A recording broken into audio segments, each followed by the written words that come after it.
Too often we conceive of charity, pat ourselves in the back for being such a good person. I'm so kind and considerate.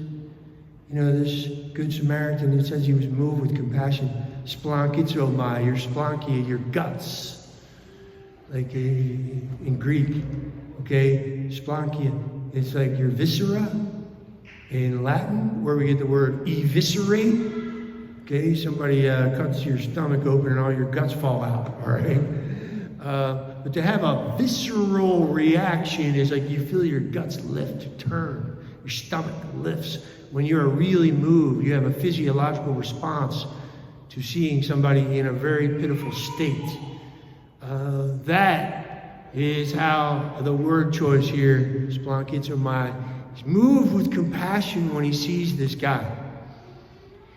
This guy is right in his face. It's right there.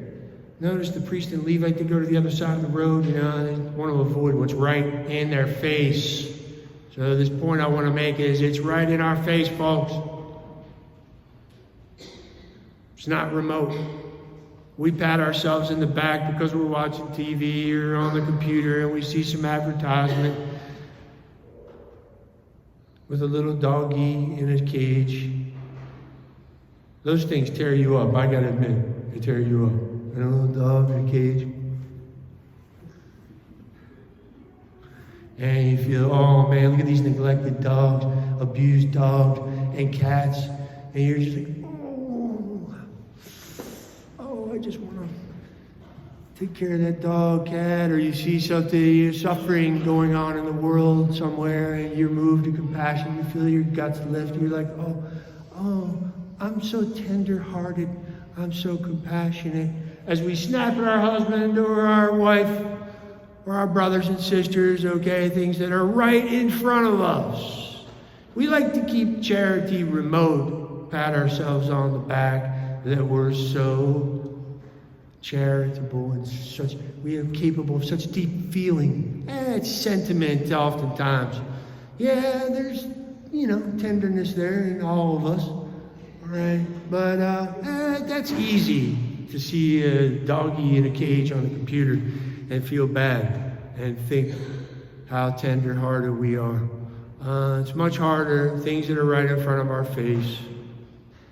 Local charity is much harder than remote charity. This is a great point. C.S. Lewis, the master of human nature, he exposes us on every turn in that master work of his masterpiece, the Screwtape Letters. Letters of a demon to his underling demon, and mentoring and advising him how to tempt this man's soul. Fascinating little book. I've been doing the series on it. And C.S. Lewis says the following. He says, I should say really this demon Screwtape is advising his underling Wormwood. And this is what he advises him. This is what he tells him. It's insidious. This is the devil here speaking. Keep his mind off the most elemental duties. Continuously fill him with horror and neglect of the obvious duties of our state and life. Local charitable works right in our face that we are blind to.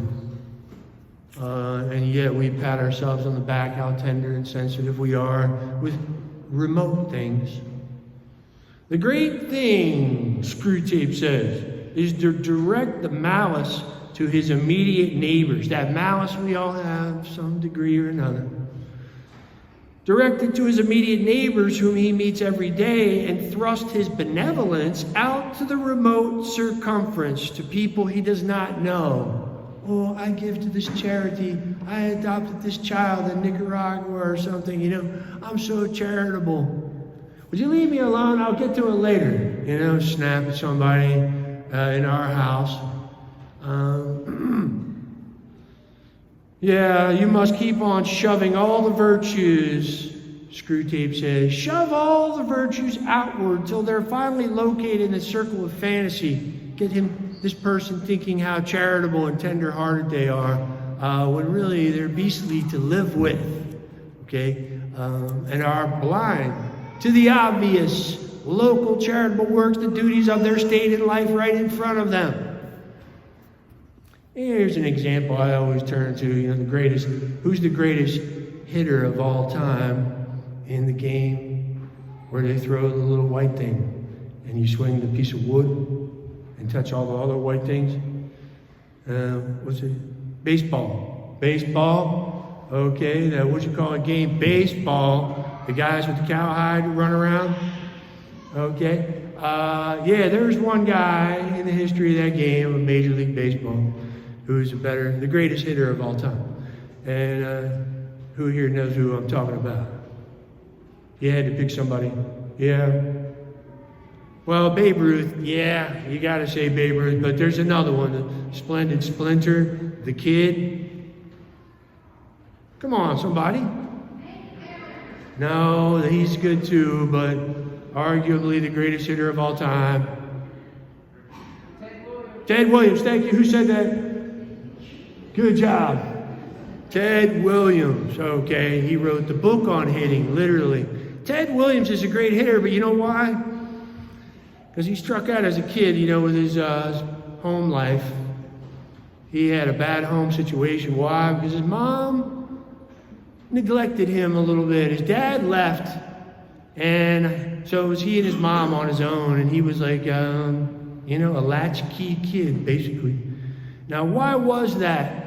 Because his mom was so engrossed with her apostolate, her ministry, which was the Salvation Army.